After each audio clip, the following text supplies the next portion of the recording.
you've been lied to when it comes to scaling your e-com brand, right? Like most brands obsess over ROAS, but what if I told you that the brands that are actually scaling are spending more on ads and actually have lower ROAS? And the reason that brands that are so obsessed with efficiency aren't scaling is because at the end of the day, it's not about your ads, it's about your marketing, right? Quick intro, like if you don't know who I am, I help e-com founders just scale smarter and not just like throw money at ads. And today I'm just going to talk about a concept that basically no one talks about and it just multiplies growth like crazy. And the reason I can say this is because I've seen it happen time and time and time and time and time and time and time again. And brands that you already know, like Nike, Starbucks, Apple, Old Spice, they have all used the same concept. And as you know, they're industry leaders by miles and leaps and bounds. So if you want to be like Apple, Starbucks, Nike, any of those brands, then stick around and watch this video to the end because it's going to be breaking down exactly how they even got to where they are today. All right, so we're on the laptop now, and basically we're just going to be going over these three campaigns, how they actually save their brands. But first thing first is I want to cover the actual difference between just advertising and marketing, right? So advertising is simply just running ads. Like my little cousin can go run some ads for somebody. Like they don't, it doesn't mean they're going to be good, but like they can go like run ads on TikTok and like click boost posts on their Instagram profile, right? Like those are technically ads. But marketing is knowing your customer, knowing your product, knowing how to actually intentionally position yourself in the market so they can actually like understand and perceive the value that you're going to provide to them through your product. And it's just marketing is all about communicating the value you provide and how you change their life, right? So easiest way for me to think about it is up here's your industry and there's two different things. There's two different things in your industry, right? So actually we can even go like this, right? Boom. So here's the industry and there's different things inside the industry, right? Like this is all healthcare, right? Hospitals are positioned differently from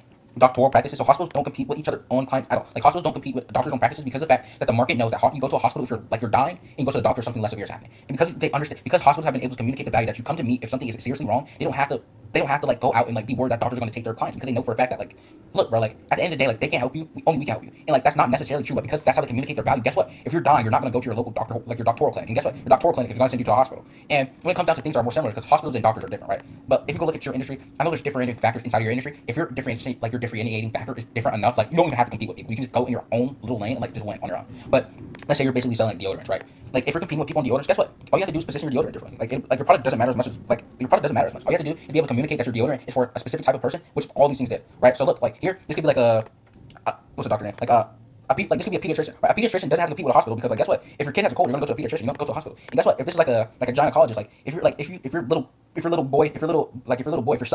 is sick, you're not gonna go to like a gynecologist at all. Like you don't have to compete with people. Obviously, this goes down to like different like what did you study in school, other things like that. But like at the end of the day, it's like like if you can position yourself differently, like what you're selling at the end of the day doesn't even matter. Let's say these are both gynecologists, right? If there's both gynecologists, guess what? All you have to say is you're a gynecologist for active women. Boom, right? Like if you're a gynecologist for active women, you're no longer just a gynecologist. So all the like athletic ladies are gonna go to you because guess what? They're like, oh, this is a normal gynecologist, but this is a gynecologist for active women. I like to run, I like to work out, I like to be fit. Let me go to a gynecologist for active women. And guess what? You can be selling the same exact service because you're positioned differently. Guess what?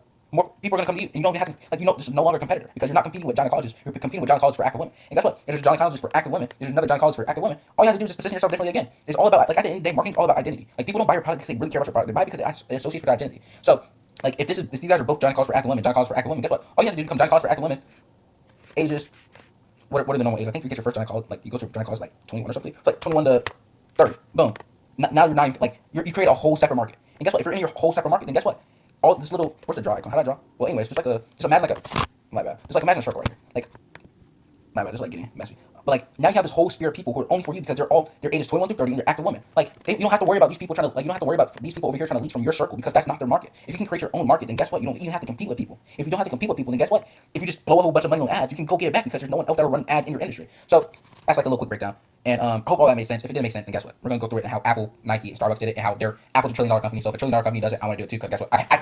I think they might be doing something right. So look, first things first is if you're a marketer, you probably heard of this campaign, but this is called the Think Different campaign by Apple. And back in the day, back in like the 1990s, I think, like 1997 to be exact, Apple was getting blown out the water by Microsoft. It's so crazy because Microsoft is practically like somewhat irrelevant now compared to Apple, at least in like the laptop industry. And yeah, like Apple at the time was only making computers and they were competing with Microsoft and they're getting smoked, like absolutely no diff, like 200 pump, like 200 like full box, 200 pump, full clipped, right? And basically what Apple started doing is they stopped talking about the RAM, their processors, everything that they were doing better than Microsoft in the actual computer sphere and like their iOS, and they started talking about like they started positioning themselves as a brand for creatives, right? Like the whole like I'm gonna link this campaign down in the description, but the whole thing of this campaign was to think different, right? As you can see, these are all influential people who thought differently inside of a certain sphere, like they have people like MLK in the ad, Albert Einstein, things like that. They're basically showing their brand, like Apple is a brand for creatives, rebels, misfits, basically people who just don't fit in with normal society. And guess what? Because they start talking about how their brand is for a group of people like this. The group of people like this naturally flock to this brand and it has nothing to do with their product. And guess what? If people are buying from you and it has nothing to do with your product, then you can charge as much as you want for your product and your offers literally don't matter at all. Like your offers mean nothing in the face of superior marketing, and that's why brands that are so high up and at the top don't run offers. Like if you go look at Louis Vuitton, Gucci, all these like luxury brands, they don't run offers on anything. Like the brand actually is built on the fact that they don't run offers because they're luxury.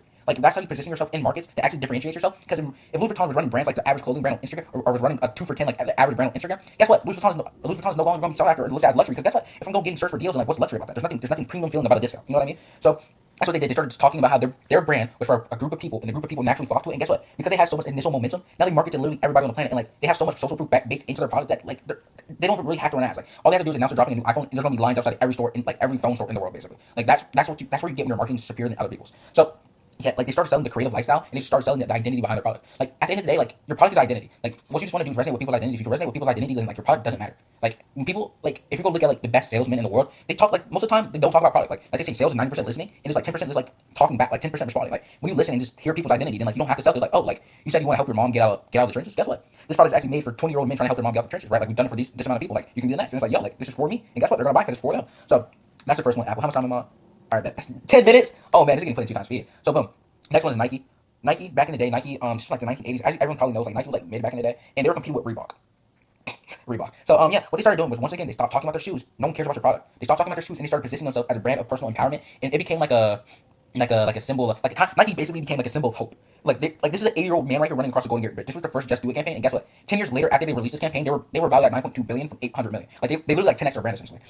And it all came from this one shift where like they went from, oh, we have the best insoles in the world, to if you want to be a great person, if you want to be a good, like if you want to be great, then you have to wear these shoes. These shoes are only for great people. So if you're a great person or you want to be a great person, you get these shoes and guess what? You become a great person. That's why Nike, all these other brands like Adidas and stuff like that. Like I know you guys heard about how like Kanye West got dropped from Adidas. It's because all these brands they're thriving off of having the idea that if you want to be more like this goal, then you need this product to be like this goal. And that's why they're so like particular about who they do brand deals with, because you're out here pushing a bad messaging that like people wouldn't want to be like. And guess what? They're not going to buy the product anymore. And that's why like they're so like picky about who they actually allow to have brand deals with and things like that.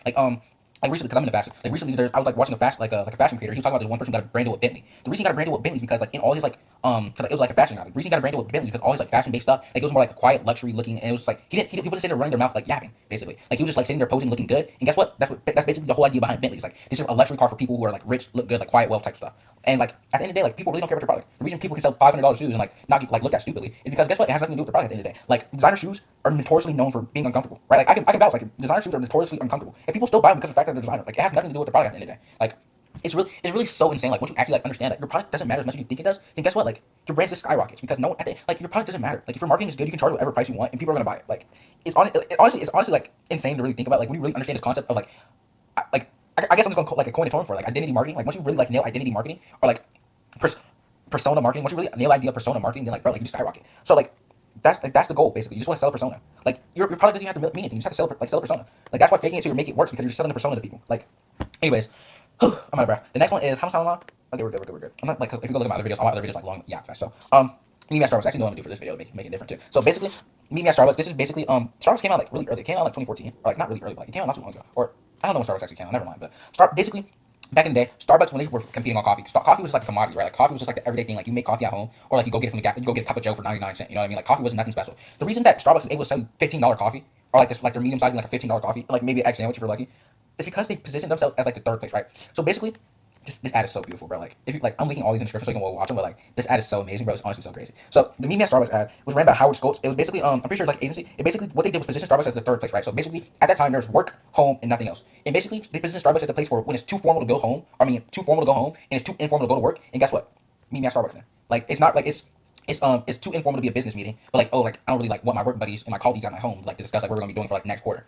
Oh yeah, just meet me at the Starbucks. Like it's the ad, like bro, like it's the ad, and it's just like the reason this ad is so genius because like they didn't just position it for like people in business. Like look, there's Granny and Grandma right here talking about some meet me at Starbucks, and it's like bro, like it's just so like they basically just position Starbucks as like a get together spot. And like if you go like actually like it gets more insane when you actually go like inside these like stores and stuff like that. Cause like if you go look at like Starbucks with the idea of like oh it's like a get together spot in mind, and like you really start to see it where like it gives like a cozy like homey type feel, and like that's why they have like your names on the cups and they call you by name to come get your order. Like think about it.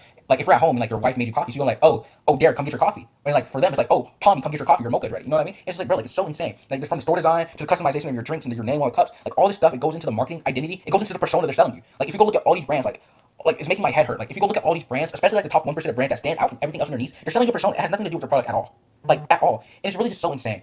It's really just so insane when you actually get this idea in your mind that people don't care about your product. They care about the persona you're selling them. And if the persona that you're selling them is valuable enough to them, you can charge whatever you want. You can charge whatever you want for your product and you don't have to run offers. Like, oh man, like it's mind blowing. It's really mind blowing. How much time I'm on? 15 minutes. So yeah, like the key takeaway of all this, key principle of all this, is you can actually spend more per acquisition if your marketing is dialed in because of the fact that your lifetime value just skyrockets because you're selling them a persona. And if people actually resonate with that persona, they're not going to want to get rid of it, so they're going to keep on buying it over and over again. Like it's like toilet paper. Like you've used toilet paper for so long, and like it's a part of your identity. So if you run out of toilet paper, you do not have to see a toilet paper ad and think, oh, I need to go buy some toilet paper. It just automatically goes on your shopping list. Like it's honestly so crazy how all this works. And like if you get to the point where your marketing is amplified, like if you get to the point where your persona and your marketing resonates so much, like your ads just skyrocket because like you can spend more and make less because people are going to buy from you more often. Like if your marketing is good enough, like you don't even need like email marketing things like that because your LTV just skyrockets because your product become the identity piece to them. Like I actually have a headache from all this yapping, bro. Like it's actually insane to really think about. So yeah, the key takeaway for all this is what I actually want you to go do. Like so like if you want to become like a brand like Apple, Starbucks, and Nike, like by chance if you want to become like them, Go look at your marketing, go look at your messaging, and look at the persona you're selling them. If you can't identify the persona you're selling them, scratch, like, get rid of your marketing. Like, if you can't, like, if you have an agency running your marketing or something like that, like, tell them, like, if they're, like, not selling a persona, get rid of them. If you're, like, if you have an in-house team, like, go talk to them, like, look, bro, like, we need to start doing this. Like, show them this video, like, we need to do what this guy's been doing. And it's like, bro, like, it's honestly someone saying, focus on connection, clarity, positioning, and a persona. Like, just, if you can do that, then guess what? I promise you, you're gonna in the next year, you're gonna differentiate yourself from everybody in your industry. You're gonna be playing a whole separate ballgame where you don't even have to compete with people. Like, that's why, like, that's why, like, staying in your lane is so important. Because if you stay in your lane and focus on what you're doing, then guess what? Your marketing resonates with everyone, like, everyone who's doing the exact same thing that you're doing, basically. And it's honestly, it's really so crazy, bro. Like, when I figured this concept out, like, I felt like a new man. So honestly though, like, doing that is a lot. Like, it's pretty overwhelming. So, you know, same as play really quick. If you want me and my team to handle doing that for you, there's gonna be a link in the description, like a form you can fill out, and basically we'll just ask you a couple questions, and like from there we'll contact you and like see where we can help you out and help you to start doing persona marketing. Yes, I'm coining that term. Yes, that's not my word. Persona marketing. So yeah. Once again, bro, stop advertising, start marketing. If you can do this right, if you can do this one thing right, I promise you, your ads can stop becoming a thing, and like your ads can stop mattering because like your ads literally just doesn't matter anymore if you can get your marketing right. So yeah, it becomes your growth engine. You don't have to think anymore. Like once you dial your persona and you get your persona right across all your marketing ads, then like your ads doesn't matter because like you're guaranteed to get ROI. So yeah. You can do this. I guarantee you'll become the biggest person in your space within like a year. This works for any brand, as you can see, like Apple, which is like a technology industry, clothing, like a physical location. It works for literally everybody. If you can do this one thing right, if you do this one thing right, like I promise you, you'll be able to figure out everything else. Because if you can do this one thing right, you'll literally just have infinite money. If you have infinite money, then guess what, bro? Like you can just hire people. So yeah, this works for any brand. Just look at Old Spice. Like Old Spice became the fastest growing in their industry, like in the deodorant industry, because their marketing is so good. Like Old Spice is so good at marketing. Like honestly, everyone should copy Old Spice. So yeah, easiest way to fix your messaging. Like how I like to think about it, right? Like if you're going to do it yourself, how I like to think about it is, look, if I was talking to somebody in the depths of depression, and I want to position my product as the key to getting them out of the depths of depression. What persona would I attach to my product to get them out of the depths of depression and like have them like actually like thriving using my product every day and basically be able to take credit for my product, like saving them. So that's the easiest way to think about it. Just think of your ICP. Think about if your ICP was depressed and think about like, okay, like what persona could I attach to my product to make it seem like, okay, this is the greatest thing in the world. So yeah, that's everything. If you can do that one thing right, I promise you'll become like this is what the $100 million plus companies do. If you can do this right, you'll be just like them, given enough time. So yeah, I hope this video is valuable. How long is the video? 20 minutes. Might have to put this in like 1.5 times a week. So yeah, I hope this video is valuable. I know for a fact it's valuable. This was supposed to be like a 7-minute video, but I love it. Yeah. So yeah, stay tuned. Some more videos will be dropping soon. I'm actually gonna start uploading consistently. So yeah.